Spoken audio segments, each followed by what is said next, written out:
Hi, I'm Clinton. I'm Claude, and we're the lamest offenders. Clinton, I have a question for you. Would you rather spend one night with a dominant and insatiable Jane Foster or a submissive and breedable Padme? Claude, be ashamed of who you are.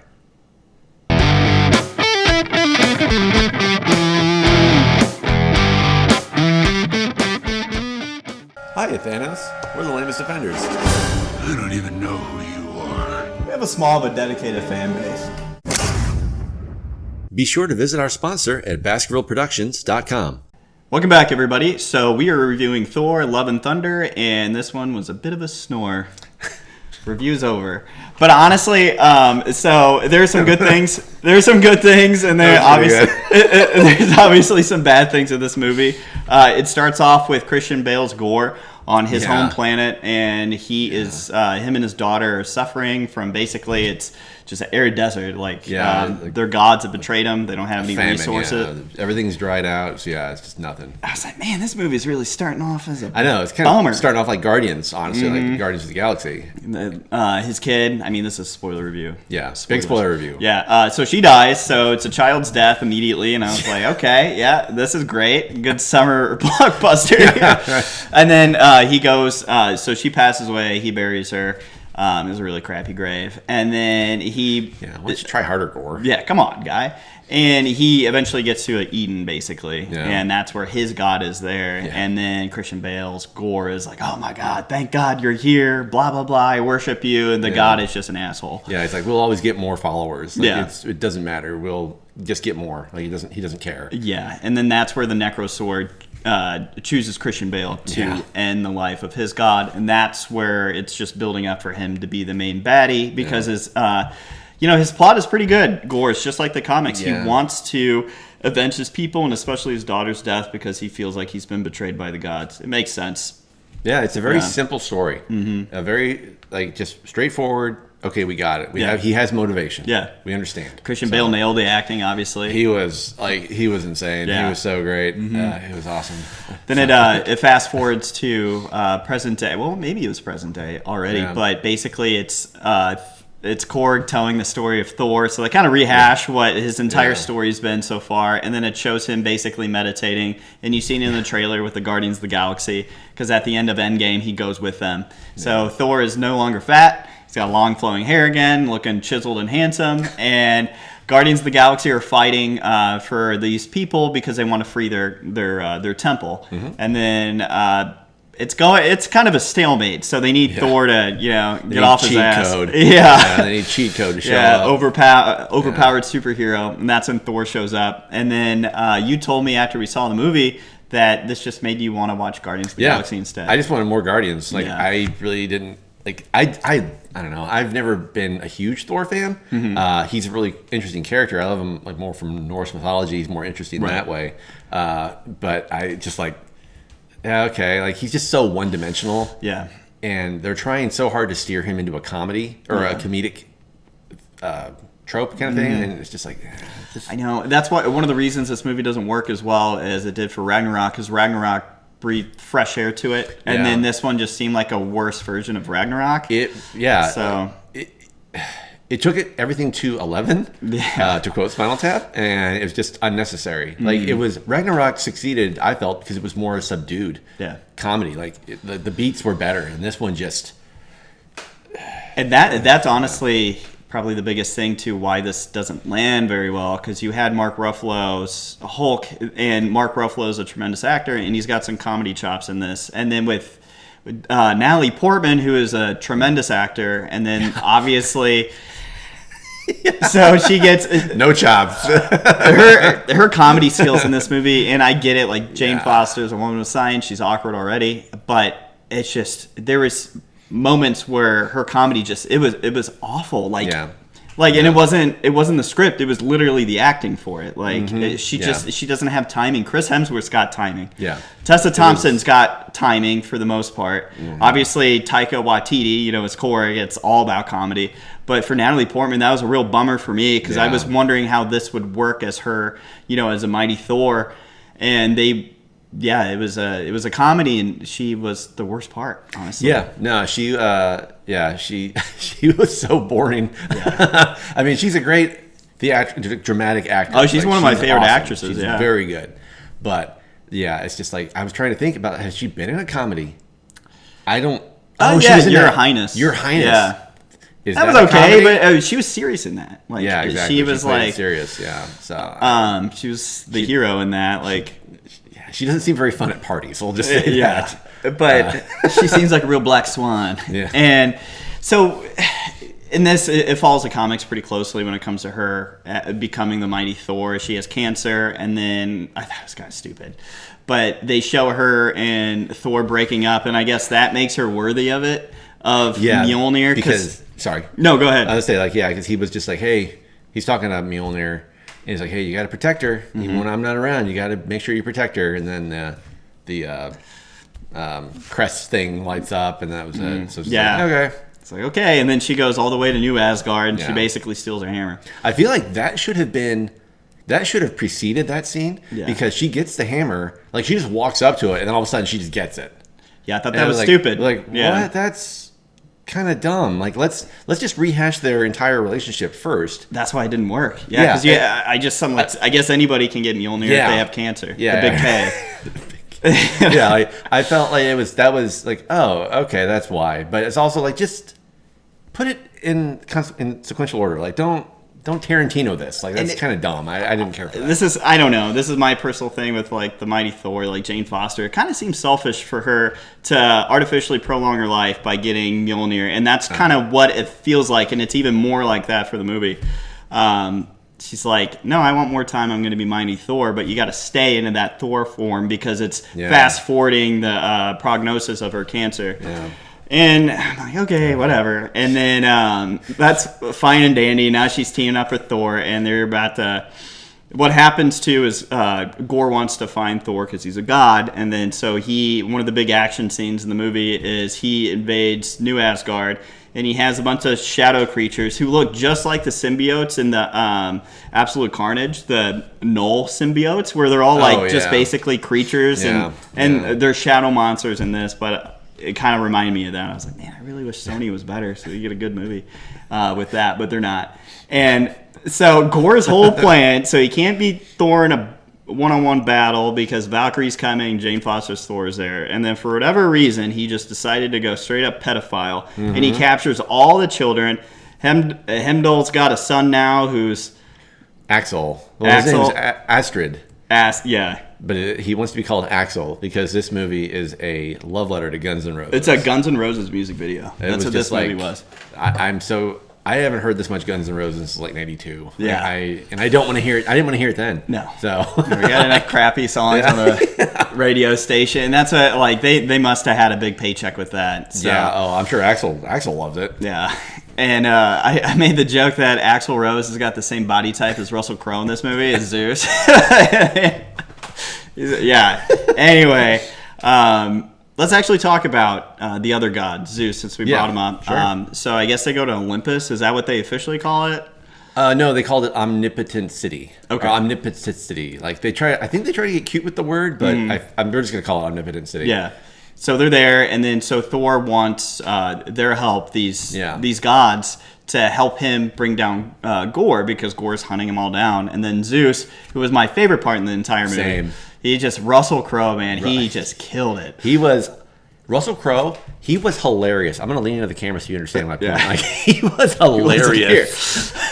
He was like, I have never seen Russell Crowe in a comedy before. I'm sure there is one of him out there, but it's like he was just so over the top. He just chewed the scenery. It was awesome. It was funny. Amazing. He was so funny. I want to watch that movie. Yeah, right? They're making stupid Disney Plus shows like Agatha. Like they're giving her own Disney Plus show. I'd watch Zeus, like Russell Crowe. I wouldn't get sick of the Disney Plus shows if we had a Zeus one. They're doing every other character. Why not? And he has like this comical lightning bolt. It's stupid. It's comics. It's stupid, and then it's perfect. Yeah. So anyway, Zeus is like, no, we're not going to help you because every man for himself, and whatever Asgard's problems are, they're Asgard's problems, not ours. Like you protect your people, we'll protect ours. And it sounds like he's scared. He admits he is scared. Yeah. Because that's when Zeus like flicks his disguise, Thor's disguise, and he flicks all his clothes. And, and then Claude loses his mind. Yeah, Thor shows his hammer. His other hammer.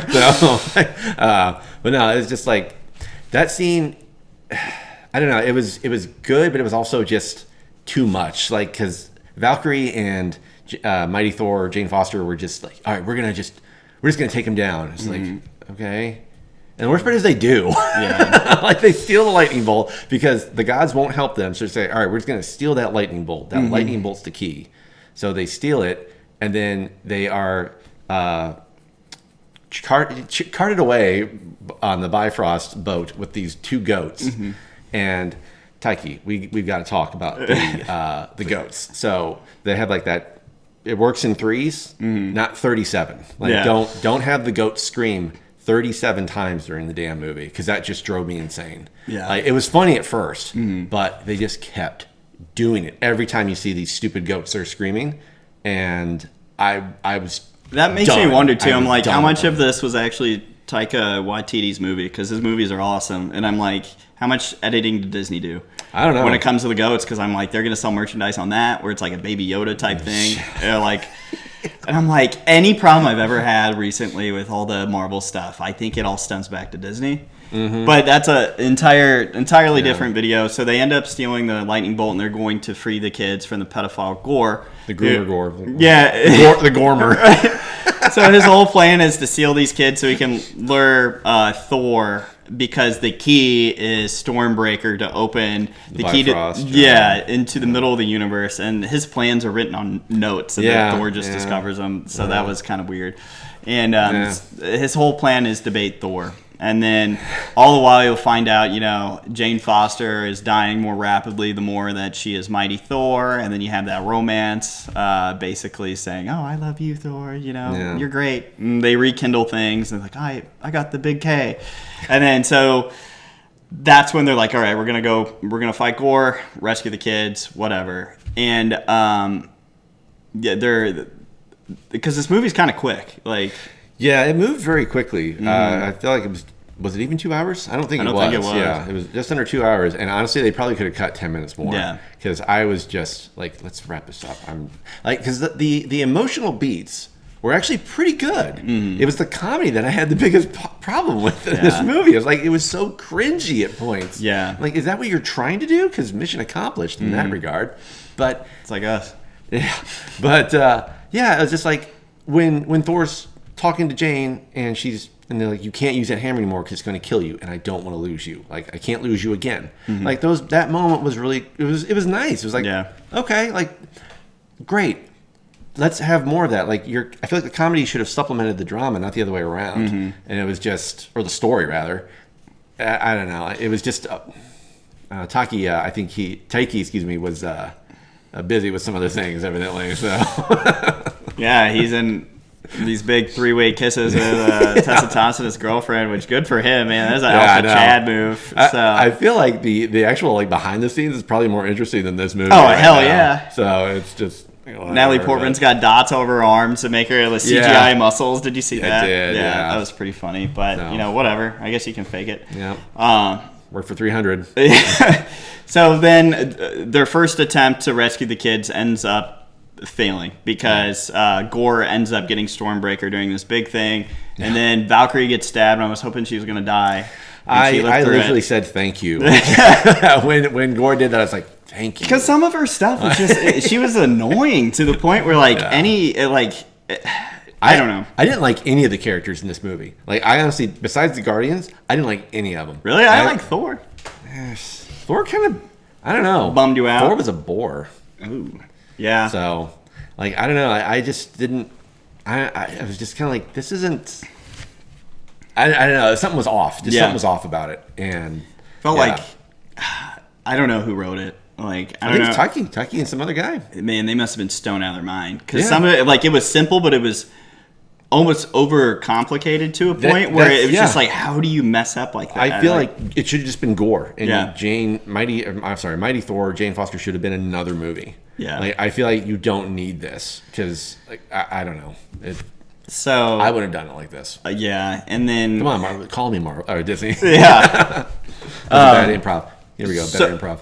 So they had so eventually they lose that battle or whatever, and then Thor accidentally teleports them out with Stormbreaker, and then that's when Gore like teleports out of the shadows and he steals Stormbreaker, and it sends all three of them and the goats back, and then so now Gore has the key, and then basically that's where you have that touching scene with Jane and Thor, and then she's like, "All right, well you better come back or whatever," and so he goes up by himself with Zeus's lightning bolt, and then he fights Gore, and this is my biggest problem with the movie, is this final fight scene. Marvel has yet to do a good final fight, like, in the last, like, year. Well, maybe No Way Home did a good job, but I'm biased. Yeah. But... You were biased, yeah. Yeah, who would have thought? And so he reaches the kids, and he uses the power of Jesus or whatever, and he channels his power, which wouldn't that help with any other, like, fight Thor's ever been in?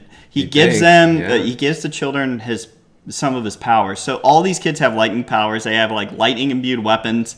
Shooting lightning out of their eyes. Yeah, and I was like, what the hell is going on? I looked over to you and I'm like, this movie sucks. Yeah, you did.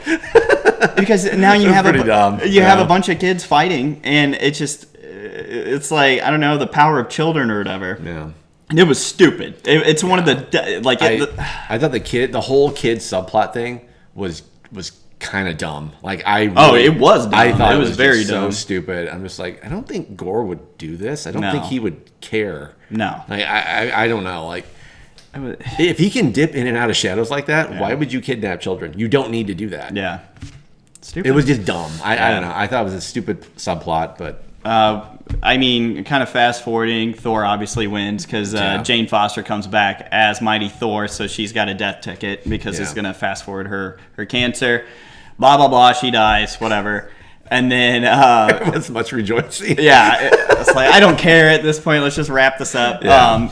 And then so Gore eventually reaches the middle, like the center of the universe because it's like you get one wish. It's like the Dragon Balls. Yeah. So his wish, all the gods were fearing he's going to wish all the gods dead. And then Thor gave him a speech basically saying, oh, choose, love always wins or prevails. And I'm like, okay, whatever. So then he wishes his daughter back, basically. Like, you didn't think of that before? I was like, man, you made that point. Yeah. Claude made that point. And why didn't you just do that in the beginning? Yeah. Okay, God sucked, but wouldn't you want your daughter more? Yeah. But who knows? It was a necrosword. But apparently it's the same thing where the necrosword, when he uses it, it's poisoning him. And then he drops dead. Yeah. Well, he doesn't drop dead. There's about 10 minutes of probably the longest stretched out scene. He literally says, oh, I'm dying.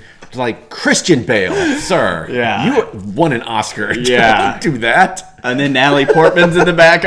I'm dying, Thor. And I was like, all right, let's wrap this up. And so I was like, okay. And then his kid's back. And then he's like, Gore's like, Thor, will you watch my child from now on? And if I was Thor, I'd be like, F you. She's a little demon too. Like, it runs in the family. But Thor's a nice guy, and then that's how the movie ends, is basically him taking care of Gore's kid, which they showed, and there's some funny scenes with that at the very end, and I was like, this is a way more interesting movie. That would have been a way better movie. Yeah. Honestly, that would have been way more exciting and fun, honestly. So, that would actually be a really fun Disney Plus show. I'm so sick of Disney Plus. I hope it just dies. Not to be a bummer. That's one take. Yeah, I'm just that's another thing. Is like, there's so many Disney Plus shows, and I'm like, there only needs to be one. It should just be Zeus. I agree. Yeah. All right, that's fair. But then, it ends up, and then that's how the movie ends, is with him and Gore's daughter, and that's way better than most of the movie. Yeah. And then obviously you have the after credit scenes, and then so if you know the comics, Zeus' son is Hercules, so they have him showing, or Greek mythology. Yeah, who would have thought? Yeah. So it has like if you've ever read a book. Yeah, a quick shot of Hercules, and we'll see how that goes. It'll probably be his own Disney Plus show, thank God. Yeah. And we're all looking forward to it. So, and then the final second after credit scene is Jane going to Valhalla, and she sees Heimdall, and I told you too. I'm like, she's coming back. The best. So that actually led to one of the funnier, I think I got most unintentional funnier scenes in the movie. When Heimdall goes, well, welcome, Jane Foster. Welcome to Valhalla. And I see you're dead. And I famously leaned over to Claude. And I said, you don't need magic eyes for that, do you, Heimdall? And that's his movie. That's the movie in a nutshell. It's like some of the dialogue, too. It's like, okay. Yeah. But as much bitching as I did about this movie, my biggest problems with it was, I don't know, like the last 50%. The first 50% of the movie I really liked. With the Guardians and everything. You have Zeus, and I'm like, if they could have just ended the movie an hour early and just ended it there, that would have been like a 9 for me. Because the movie was great up until that point. And then, obviously, besides Zeus, the other highlight was Christian Bale. I just wish there was more of him. He chewed it too. He was great. Yeah, like it's like almost like no one told him. Well, gore is this. You need to do this. Mm-hmm. So he just did like multiple things throughout the whole movie, trying to figure out what worked. Yeah, and I would have loved to seen some deleted scenes with him, to be honest, because that would be very interesting. Mm-hmm. So I mean, like with everything that I said, as much bitching as I did, this still is a way better movie than Shang-Chi and the Eternals, which isn't a high bar to jump over. Especially the Eternals. Yeah. So. I think I gave Shang-Chi a 7 just so I wouldn't get a lot of rage. So this is definitely way better than that. And definitely there's no character worse than Katie besides Darcy. And Darcy's who was in this. Yeah, thank God. Yeah, we both audibly groaned when she showed up. So I would say I give this movie a 7.2. Okay, I'm going to give it a 6. I feel like this was just a little above average. I also feel I've been very, very lenient with Marvel stuff lately. So way too lenient. So Thor is going to take the Thor's going to take the hammer up the ass. Take the hammer for this. Yeah. So yeah, as Ragnarok was awesome. It was one of my favorite MCU movies. I thought it was perfect mix of just like weird and funny. This falls so flat, like it just tripped over itself. Like it's a bummer. Mm-hmm. He was I don't know, it's just kind of boring too in some parts. It's like I did not care about Jane Foster. The kids subplot was completely just whatever. It was just like more Zeus, more gore. Yeah, that's it. Basically it. Yeah. So I was really hyped for this movie, and I was really disappointed. And I'm sorry if I was angry. Disney, you should apologize to me. So personally. But that's our review, and I don't even know what the next Marvel movie is because I'm kind of just... I don't either, honestly. Yeah, I have no clue what's coming out next. I need a break. I'm so sick of the Disney Plus crap. Yeah. So anyway, that's our review. So we'll see you next time we decide to do a video. Who knows? Yeah. Thanks so much. All right, see you guys. Stay lame. Bye.